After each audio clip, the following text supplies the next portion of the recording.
بسم اللہ الرحمن الرحیم۔ افغان طالبان اب بہت کچھ سیکھ گئے ہیں۔ اب وہ کسی کی محتاجی پسند نہیں کرتے اور تمام معاملات اب براہ راست طے کرنا جان گئے ہیں۔ اس لیے اب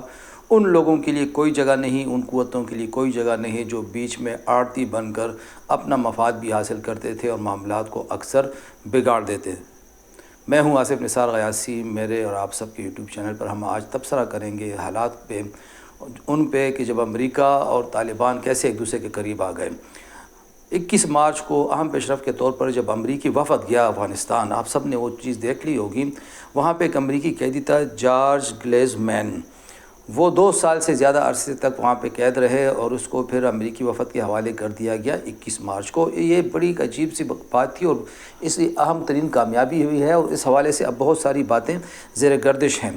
کہا یہ جا رہا ہے کہ افغان طالبان نے ڈالر لے کے بندہ فروخت کر دیا، افغانوں کو ڈالر دو تو وہ سب کچھ کرنے کے لیے تیار رہتے ہیں۔ کسی حد تک یہ بات صحیح بھی ہے، ہمارے اکثر افغان بھائی ڈالروں کے لیے بہت کچھ کرنے کے لیے تیار رہتے ہیں، لیکن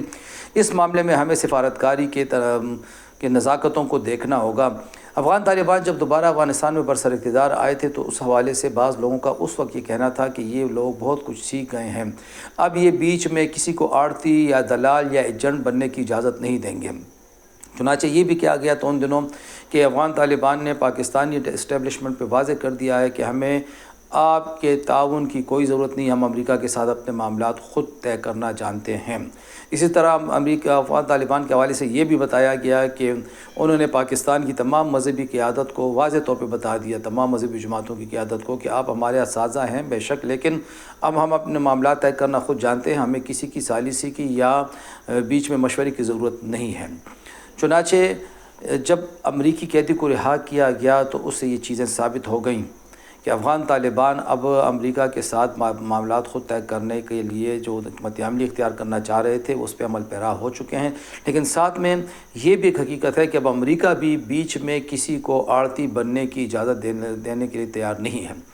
امریکہ نے بھی بہت چالاکی کے ساتھ کام لے کے براہ راست رابطہ کر کے معاملات کو سنوارنے کی کوشش کی۔ حالانکہ اس سے پہلے ڈونلڈ ٹرمپ کا لب و لہجہ کچھ اور تھا، دھمکیاں آمیز لب و لہجہ تھے، لیکن ڈونلڈ ٹرمپ غالباً اس وقت یہ کوشش کر رہے ہیں کہ جو بیرون ملک امریکی قیدی ہیں ان میں سے کچھ کو وہ واپس لے آ سکیں تاکہ امریکی قوم پر احسان جتلا سکیں اور بتا سکیں کہ انہوں نے الیکشن میں جو وعدے کیے تھے وہ کس قدر درست تھے اور اب ان پہ کس طریقے سے عمل درآمد ہو رہا ہے۔ افغان طالبان کے حوالے سے اگر ہم بات کریں تو یہ ایک حقیقت ہے کہ اب وہ کافی تربیت یافتہ ہو چکے ہیں اس معاملے میں، سفارتی نزاکتوں کو وہ جاننے لگ گئے ہیں۔ چنانچہ اب اگلی کامیابی کے طور پر سراج حقانی سمیت کچھ طالبان رہنماؤں کی سروں کی جو قیمت مقرر تھی وہ ہٹا دی گئی ہے، وہ ان کا نام اس فہرست میں سے نکال دیا گیا ہے۔ دوسری طرف یہ بھی بتایا جاتا ہے کہ مزید قیدیوں کی رہائی کے لیے بھی مذاکراتی عمل جاری ہیں۔ یہ بھی بتایا جاتا ہے کہ کچھ لوگوں کا یہ کہنا ہے، یہ ایک سوشل میڈیا پہ ایک کمپین چلی ہوئی ہے کہ امریکہ نے 3 شرائط منوا کے طالبان کو نیچا دکھا دیا ہے۔ پہلی شرط ڈونلڈ ٹرمپ نے کہا کہ قیدی کو رہا کرو، قیدی کو رہا کر دیا گیا۔ پھر ڈونلڈ ٹرمپ نے کہا کہ ہمارا اسلحہ واپس کرو گے، کہتے ہیں کہ اسلحہ واپس کرنے کے لیے بھی یہ لوگ تیار ہو گئے ہیں۔ اور تیسری جو بات تھی امریکہ کی طرف سے شرط یا جو بھی آج کہہ سکیں کہ ہمیں باگرام کا اڈہ چاہیے، تو کہا جاتا ہے سوشل میڈیا پہ جو اس وقت ایک پروپیگنڈا ہو رہا ہے کہ افغان طالبان اس پہ بھی تیار ہو گئے ہیں، لیکن دوسری طرف افغان طالبان کے جو قریبی ذرائع ہیں ان کا کہنا ہے کہ یہ تینوں باتیں سراسر بکواس ہیں۔ ایک بات بالکل ٹھیک ہے کہ قیدی کو رہا کیا گیا ہے، لیکن افغان طالبان کا یہ کہنا ہے کہ قیدی بھی براہ راست امریکہ کے حوالے نہیں کیا گیا، نہ براہ راست امریکہ سے مذاکرات ہوئے ہیں۔ یہ مذاکرات قطر کی ثالثی میں ہوئے ہیں، قطر کے ساتھ رابطے ہوئے ہیں، اور قطر کے کہنے پہ ہی قیدی ان کے حوالے کیا گیا، اور قیدی امریکہ براہ راست نہیں گیا، پہلے قطر گیا ہے پھر امریکہ گیا ہے۔ اس سے یہ ایک ہم کہہ سکتے ہیں کہ افغان طالبان کی بہت بڑی سفارتی کامیابی ہے۔ اس سے جو امریکی معاشرہ ہے اور امریکی اسٹیبلشمنٹ ہے اس میں بھی افغان طالبان کے لیے ایک نرم گوشہ، خاص طور پر ٹرمپ انتظامیہ میں ایک نرم گوشہ پیدا ہونے کی توقع ہے۔ یہ بھی بتایا جاتا ہے کہ امریکہ